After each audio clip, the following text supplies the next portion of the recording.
ಹೆಣ್ಣು ಭ್ರೂಣ ಪತ್ತೆ ಮತ್ತು ಹತ್ಯೆಯ ವಿಚಾರ ಮಂಡ್ಯಗೆ ಕಪ್ಪು ಚುಕ್ಕಿಯನ್ನ ತಂದಿಟ್ಟಿತ್ತು.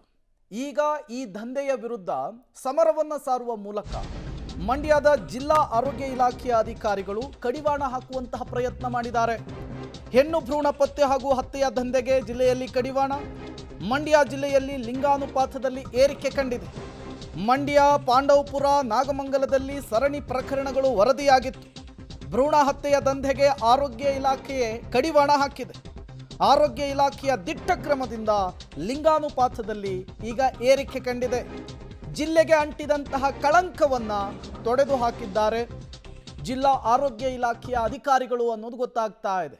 ಆ ಪ್ರಮಾಣದಲ್ಲಿ ಕೆಲಸವನ್ನ ಮಾಡಿದ್ದಾರೆ, ನಾನಾ ಹಂತದಲ್ಲಿ ಕೆಲಸವನ್ನ ಮಾಡಿದ್ದಾರೆ.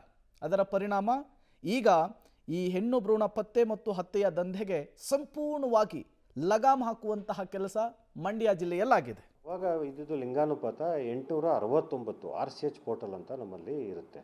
ಆ ಪೋರ್ಟಲ್ನಲ್ಲಿ ಎಷ್ಟು ಗಂಡು ಎಷ್ಟು ಹೆಣ್ಮಕ್ಳು ಹುಟ್ಟಿದ್ದಾರೆ ಅಂತ ಇರ್ತದೆ. ಅದರಲ್ಲಿ 869 ಇತ್ತು ನಾನು ಬಂದಾಗ. 1000 ಗಂಡು ಮಕ್ಕಳಿಗೆ 869 ಹೆಣ್ಮಕ್ಳು. ಅದಾದ ನಂತರ ನಾವು ಹತ್ರ 2024 ಆಗಸ್ಟ್ 15 ಮತ್ತೆ ಅದಕ್ಕೆ ಮುಂಚೆ ನಾವು ಡೆಕಾಯ್ ಆಪರೇಷನ್ ಎಲ್ಲ ಮಾಡಿ ಆದಮೇಲೆ ಈಗ ಇವತ್ತಿನ ಪರಿಸ್ಥಿತಿ, ಇವತ್ತಿನ ಇದರಲ್ಲಿ 936 ಹೆಣ್ಮಕ್ಳು 1000 ಗಂಡು ಮಕ್ಕಳಿಗೆ ಅಂತ ಬಂದಿದೆ. ಏರಿಕೆ ಆಗ್ತಾ ಇದೆ. ಇಲ್ಲಿ 2 ಪ್ರಕರಣ ಇದ್ದಾವೆ, PCPNDT ಮತ್ತು MTP ಆ್ಯಕ್ಟ್. ನಾವಿಲ್ಲಿ PCPNDT ಆ್ಯಕ್ಟ್ ಮೇಲೆ ನಾವು ಕ್ರಮ ವಹಿಸೋಕೆ ಹೋಗಲಿಲ್ಲ, MTP ಆ್ಯಕ್ಟ್ ಮೇಲೆ ಕ್ರಮ ವಹಿಸ್ತು. MTP ಆ್ಯಕ್ಟ್ ಮೇಲೆ ಕ್ರಮ ವಹಿಸಿದ್ದಕ್ಕೆ ಅವರೆಲ್ಲ ಅರೆಸ್ಟ್ ಆಗಿದ್ದು. PCPNDT ಕೊಟ್ಟಿದ್ರೆ ಬರೀ ಒಂದು ಕಂಪ್ಲೇಂಟ್ ಆಗೋದು, ಕ್ಲೋಸ್ ಮಾಡೋರು ಬರೋದು. ಮತ್ತಷ್ಟು ಡೀಟೇಲ್ಸ್ ಅನ್ನು ಕೊಡ್ತಾರೆ ನಮ್ಮ ಪ್ರತಿನಿಧಿ ರೋಹಿತ್, ನೇರ ಸಂಪರ್ಕದಲ್ಲಿ ಜಾಯಿನ್ ಆಗಿದ್ದಾರೆ. ರೋಹಿತ್, ಜಿಲ್ಲೆಯ ಹಲವು ಕಡೆಗಳಲ್ಲಿ ಆಳವಾಗಿ ಬೇರು ಬಿಟ್ಟಂತಹ ಈ ದಂಧೆಯನ್ನ ಬುಡ ಸಮೇತ ಕಿತ್ತು ಹಾಕುವಂತಹ ಟಾಸ್ಕು ಸಾಮಾನ್ಯದ್ದಲ್ಲ.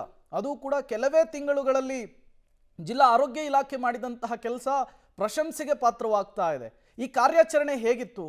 ಯಾವ ರೀತಿ ಅಧಿಕಾರಿಗಳು ಸಮರ ಮಾಡಿದ್ರು?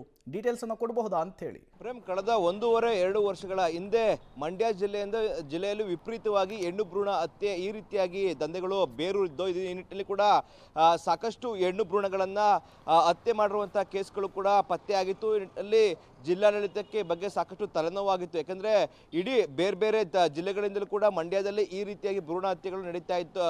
ಮಂಡ್ಯಗೆ ಬಂದು ಭ್ರೂಣ ಹತ್ಯೆಗಳನ್ನ ಮಾಡಿಸ್ಕೊಳ್ತಾ ಇದ್ರು. ಆ ನಿಟ್ಟಿನಲ್ಲಿ ಇದೀಗ ಇದಕ್ಕೆ ಕಡಿವಾಣ ಹಾಕೋ ನಿಟ್ಟಿನಲ್ಲಿ ಕೂಡ ಮಂಡ್ಯದ ಆರೋಗ್ಯ ಇಲಾಖೆ ಯಶಸ್ವಿ ಆಗಿರುತ್ತದೆ. ಡೆಕಾಯ್ ಆಪರೇಷನ್ ಅನ್ನ ಮೊದಲನೇದಾಗಿ ಈ ಒಂದು ಆರೋಗ್ಯ ಇಲಾಖೆ ಅಧಿಕಾರಿಗಳ ತಂಡ ಮಾಡಿರುವಂಥದ್ದು.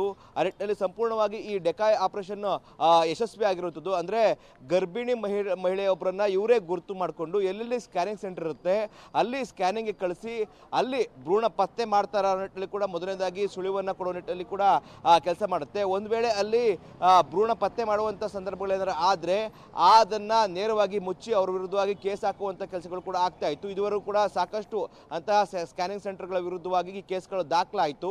ಇದೀಗ ಆಟೋಮೆಟಿಕ್ ಆಗಿ ಮಂಡ್ಯ ಜಿಲ್ಲಾದ್ಯಂತ ಹೆಣ್ಣು ಭ್ರೂಣ ಪತ್ತೆ ಮತ್ತು ಹತ್ಯೆ ಕೇಸ್ಗಳು ಇದೀಗ ಕಂಪ್ಲೀಟ್ ಆಗಿ ನಿಂತಿರುವಂಥದ್ದು. ಇದರಿಂದಾಗಿ ಮಂಡ್ಯ ಜಿಲ್ಲೆಯಲ್ಲಿ ಲಿಂಗಾನುಪಾತದಲ್ಲಿ ಕೂಡ ಗಣನೀಯ ಪ್ರಮಾಣವಾಗಿ ಏರಿಕೆ ಆಗಿದೆ. ಇದರಿಂದಾಗಿ ಎಲ್ಲ ಒಂದು ಕಡೆ ಹೆಣ್ಣು ಭ್ರೂಣ ಹತ್ಯೆಗಳು ಕಡಿಮೆ ಆಗ್ತಾ ಇದೆ ಅನ್ನೋ ಕೂಡ DHO ಅವರು ಕೂಡ ಒಂದು ರೀತಿಯಾಗಿ ಸಂತಸವನ್ನು ವ್ಯಕ್ತಪಡಿಸಿರುವಂಥದ್ದು. ಓಕೆ, ಥ್ಯಾಂಕ್ ಯು ರೋಹಿತ್, ತಮ್ಮೆಲ್ಲ ಮಾಹಿತಿಗಾಗಿ.